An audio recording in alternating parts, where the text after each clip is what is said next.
I'm gonna tell you a story time of how I found out my ex had a whole family that lived down the street from me. This woman just found out that the man she was dating is married, and him and his family live across the street from where our house is. It's the audacity for some men for me, and I can't wait to know the full tea of the story. Hey beautiful people, how you all doing today? It's your girl Destiny here, and welcome to my channel. How you all doing?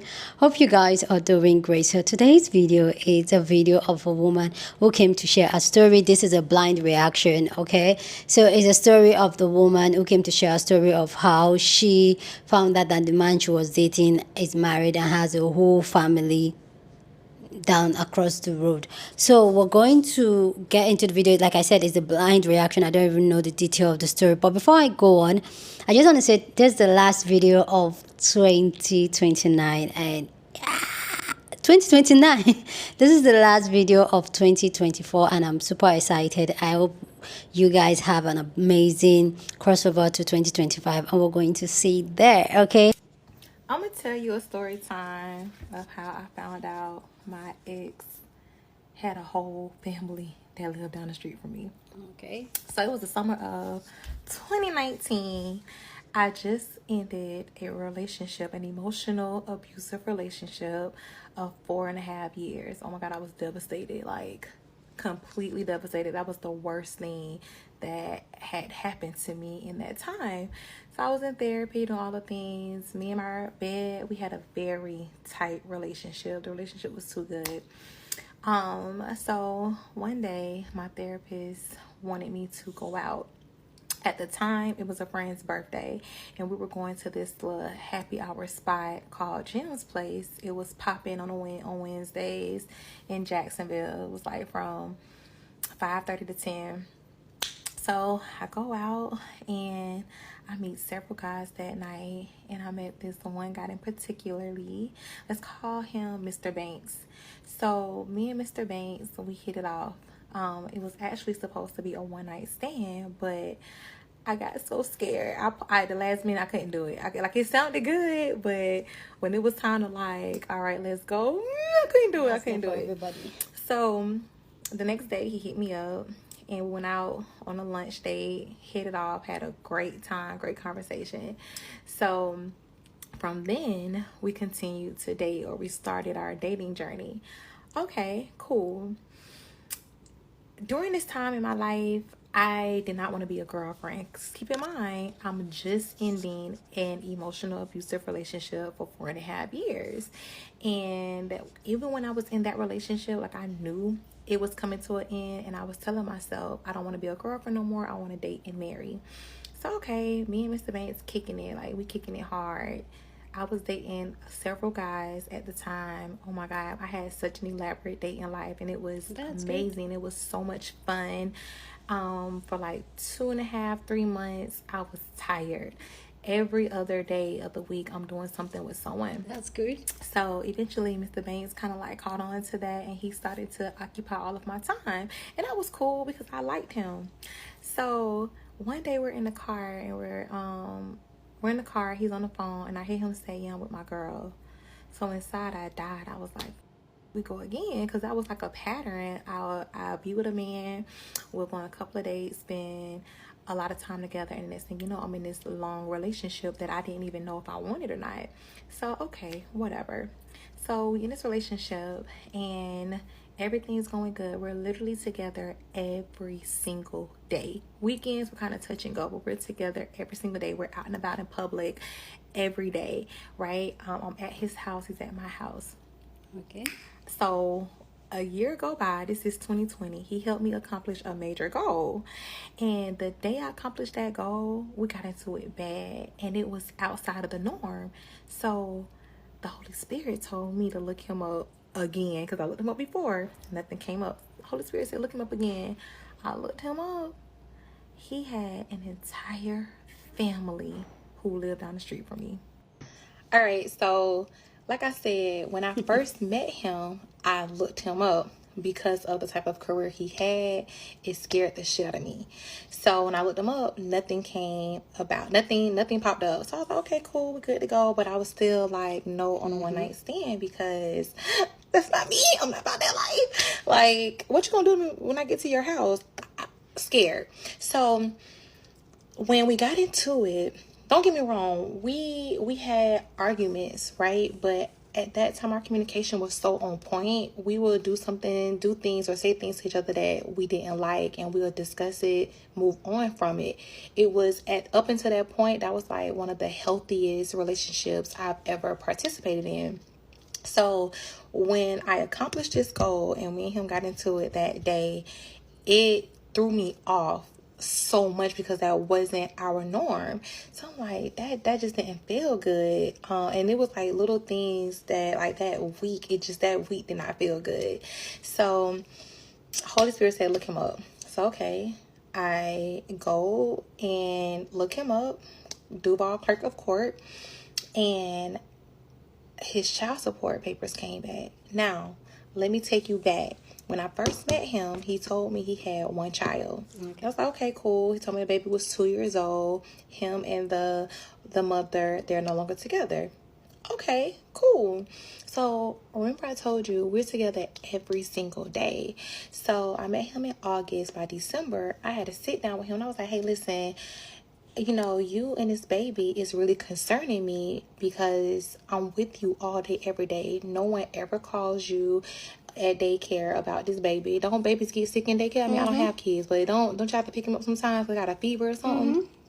And I never seen a car seat at his house. There's no signs of any babies. So I was like, did you tell me you had a child to, like, protect yourself, in the sense of you don't know if I'm going to be clingy or not? Did you lie? Because right now it's giving you do not have a child, and that's starting to concern me. So he was like, no, I do have a kid. I'm just super protective. I don't want to bring my child around everyone. I said, listen, I'm not trying to get an introduction to your child. I just want to make sure a child exists. And I was like, well, I'm going to tell you like this. If I discover you are a deadbeat father, I'm out. That is a non-negotiable for me. And so we left it at that. Okay, cool.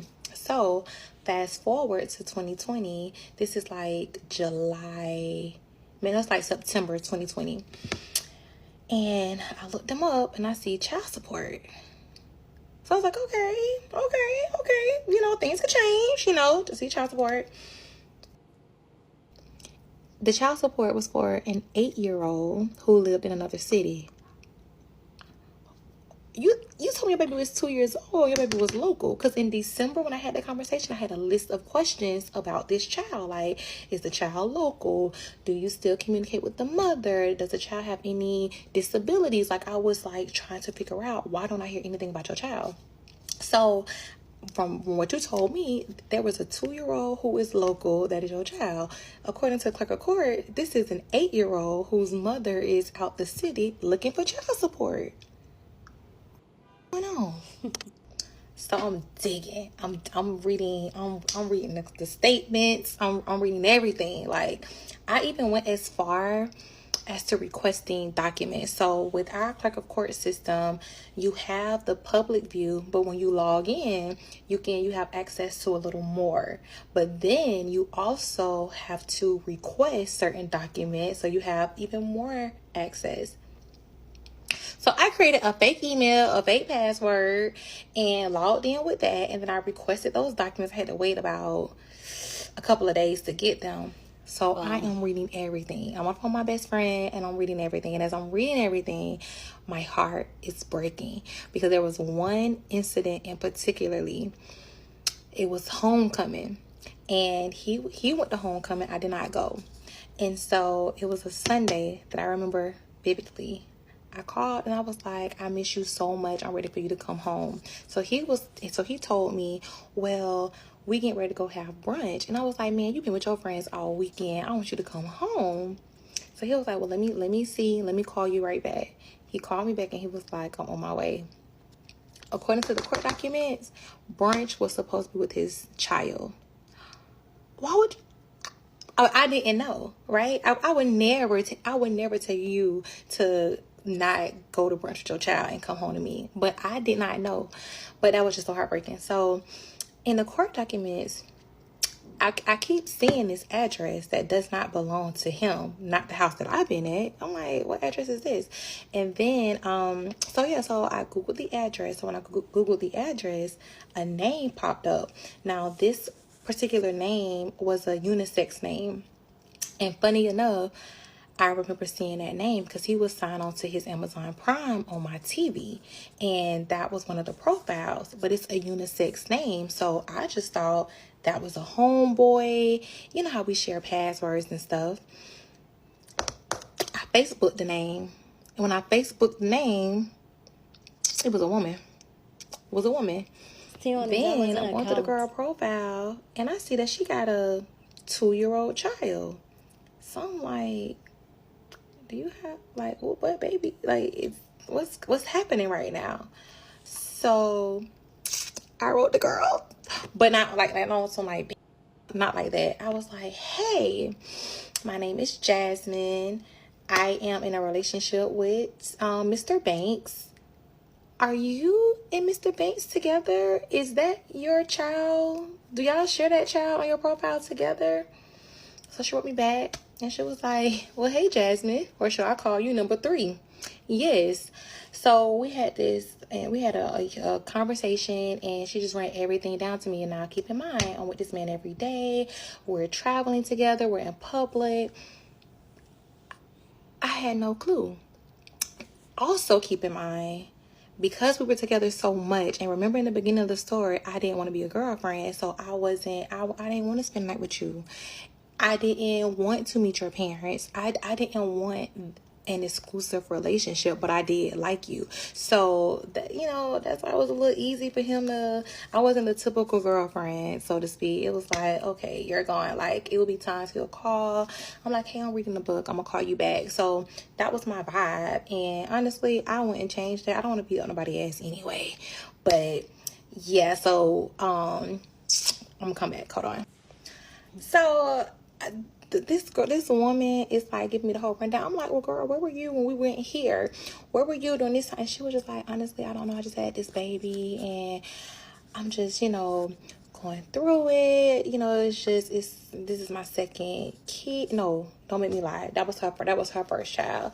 And yeah, and I'm just like, okay, but we be at this house and whatever. She was like, yeah, I know he still got that house and whatever, but we in this apartment, and I was just like, my mom, I was so mad, y'all. I was pissed. So, okay, hang up on you, done with you. So, I called his parents because Mr. Banks, he overly cared how people saw him. Like on paper, check. Like he values the public perception of him. I called his parents. And mind you, I never met his parents. I met his dad like once, right? But I never met his parents like for real.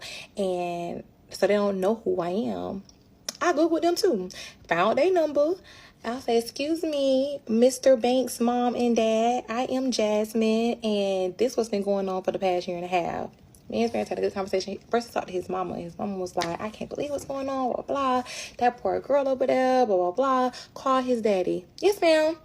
Here's his father's number. Yes, ma'am. Called the daddy. We talked. Oh, yeah, he was pissed at me. And so, I called his mentor. Mind, these people don't know me. These people do not know me at all. And I said he was so mad. He was so mad because he values, people's perception of him. Don't care. So then, like, he would tell me stories about this ex-girlfriend.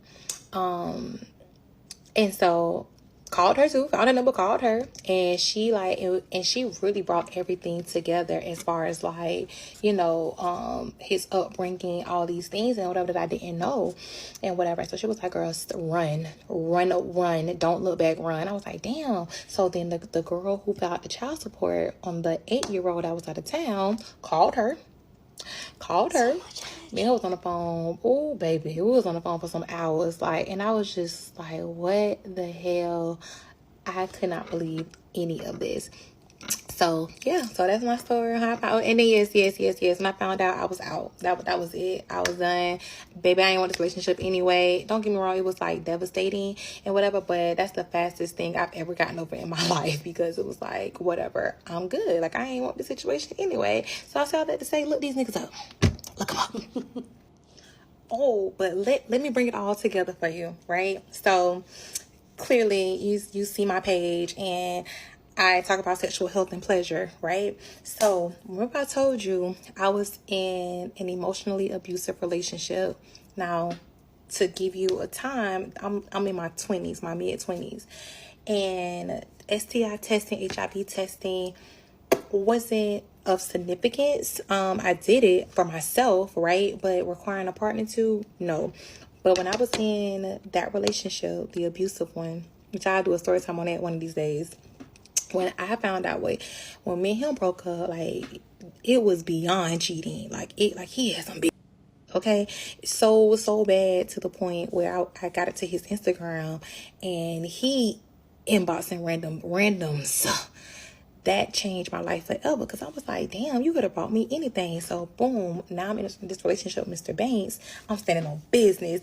You cannot touch me without a condom. You got to get tested. So I remember early in our relationship with me and Mr. Banks, we started but we use a rubber.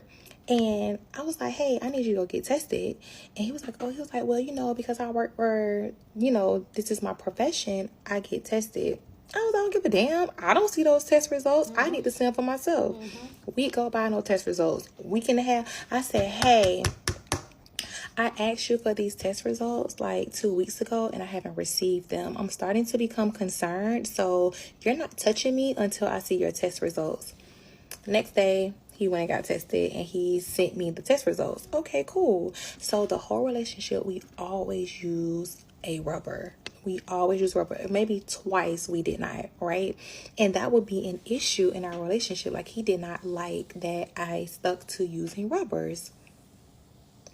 Fast forward later, you got a whole woman you laid up with, that you lay up with every night. You damn right. When I tell you, that was the most satisfying thing ever, to know that I set a boundary and I stuck with it, because you sleeping with this girl, and keep in mind, she didn't leave him, and that's her business. They end up having another child. So you're having unprotected sex with somebody already, and you want to have unprotected sex with me too. Crazy. Stand on business. Get tested. Make sure you see their test results, and still use a damn condom. Because even after I saw his results, I still use a condom, and I'm so thankful that I did. You see what I'm saying? You with me now? So a year and a half maybe later, after the whole incident happened, my friend had a gathering. I attended. I sat at this table with some familiar faces and a new face. So the new face was a woman. We hit it off instantly, and the accomplishment that Mr. Banks helped me accomplish, it came up in conversation because a familiar face asked me about it. So the new face was like, oh, how did you do that? I'm very interested. And I was like, well, my boyfriend at the time, he helped me. His profession is this, and he also does this. And so she was like, okay. After the business shower was over, my friend called me and was like, hey, remember the new face that you met? I think she's dating your ex. What is his name again? I said, his name is Mr. Banks. I said, why does she, what happened? Put it together for me. So she was like, well, I guess you told her that you was doing whatever you accomplished, and that triggered her to think of him and whatever. She's dating him. And I was like, oh my God, such a small world. And so, and my friend talking and whatever, and I was just like, okay, well, to her, best of luck, left it at that, like literally, and I meant that genuinely and whatever. And so maybe weeks or months passed by, and the girl wanted to talk to me, and I said, okay, cool, so she got my number. So my friend, she can give her my number. New face called me, and we talked. Now, I'm no hater. I know what I had in that relationship, maybe it did change, so I wasn't like, oh girl, he a dog, he this, he that, da, da. No, that was my experience. Maybe, he's grown from that. I don't know. And me and her was talking, and some things that she told me that he told her about himself showed me some growth there and whatever. But I didn't bash her. I answered the questions that she had for me. I answered them openly and honestly, and then I did leave it at, listen to yourself, and if there's something that you want to continue to pursue, go for it, but listen to yourself. So okay, boom, that was fine. That was, that was a conversation. So maybe a year after that, because she told him that she met me. And I know him, he was kind of nervous, like, well, what did she tell you? But maybe a year, maybe no, it was probably like 2-3 years later, I randomly just called him because I had a question about that accomplishment. But I'm good on my part as far as like forgiveness and whatever, like I'm really past it. But he did tell me, he was like, when you did what you did, that really freed me, it vindicated me from all of the bullshit. And so I also want to thank you and whatever. Now don't get me wrong, a little piece of him do blame me for whatever reason. Like, I blew his world up, so it's a little resentment still there, but I don't care, don't matter. But yeah, so he fine with it. I'm past it. That's good. Let me know what you think down in the comment section, your own take down in the comment section. And if you have any story time of such, please gladly share it with us. Love to know your own story time. But as always, you guys know how we do it here. We're very respectful here on this channel. So please, as you share your thoughts, please be respectful, okay? And we're here for conversation, and we do have respectful conversation. If you're new, that's what we do here. So I find this really interesting. I feel like if you're from Nigeria, if you're from Nigeria, especially in Lagos, the city I live in, you will know that this is a recurrent thing that a lot of married men, even though she didn't say he was married, he just has a family. A lot of married men do this, where some of them will even go as far as having a full-blown girlfriend without her even knowing. And it's a thing, and a lot of men do this thing. But I'm happy that she stands on business. But one thing I was like listening to her share her story is that why did she go into that effort of calling everybody his parents, his mentor? Like, really, that's so, for me personally, I know some people, that is how they can get over whatever, how they feel betrayed and all that. For me personally, that is like a whole lot, especially when you're not invested in the relationship, especially when you never wanted to be a girlfriend or take the relationship exclusive. Why really do all that? Like, I just feel like my time and my energy is so precious to me that I rather spend it on things and people that are very valuable and that will add value to my life, not on getting back at people. So for me, like, I was just like, that's a lot. And either way, that relationship helped her one way to achieve a goal that so that's a good one. But also, I also like the fact that she stood on business in terms of her health. But this is another thing, is that if you're that careful of not catching anything sexually, why will you even do it the first time without protection? So for me, I'm just like, so what's the essence in us like saying, but I get it, it still protects you, but you could have just still protect yourself that first. And I know that a lot of women do that, where that first interaction, it could easily go wrong just like that. But yeah, I'm happy that she stood in business, and I hope a lot of women get to that place where they stand on business and get things done right like that, like they don't mess shit up, including for themselves. They protect themselves, they stand up for themselves. But another thing too I also like is the fact that a lot of these women were very honest and open about their relationship with him, and they talk to each other. So I really like that. And I feel like as women, we should do this. Especially maybe you're dating a man. You should be able to, I personally, that's man, let me know if something that you think will that makes sense. I feel like talking to the ex, knowing like what goes wrong, and the ex is being honest about it, and she tells you and give you all the warning signs, and then it's left for you to decide if you want to continue the relationship or not. I feel like that dynamic will help a lot of women heartbreak, pain, and even low-key get involved with some psycho or some narcissist and crazy type of relationship. But I get it. One thing I know is that when it comes to relationship, people are different with different people they are, and so it can be one person with this person and be a different person with the other person. So I get that, but I feel like that would just help the other women, or the woman with him or with that man, to get a heads up of exactly what she's getting herself into. So let me know if something you think will help us collectively as women, for us to talk to each other and compare notes before we get all full blown in a relationship with a new man. Anyway, guys, go ahead and share your thoughts. Share this video with somebody that you want to be part of the conversation, because that's what we do here. We have banging conversation. So go on and share this video. Don't forget to give this video a thumbs up, smash the like button, because this helps YouTube to push up my content for more people to see, and that will be supporting this channel and this girl here. So go on and do that. Subscribe if you haven't, and I'll see you guys in my next video. See you.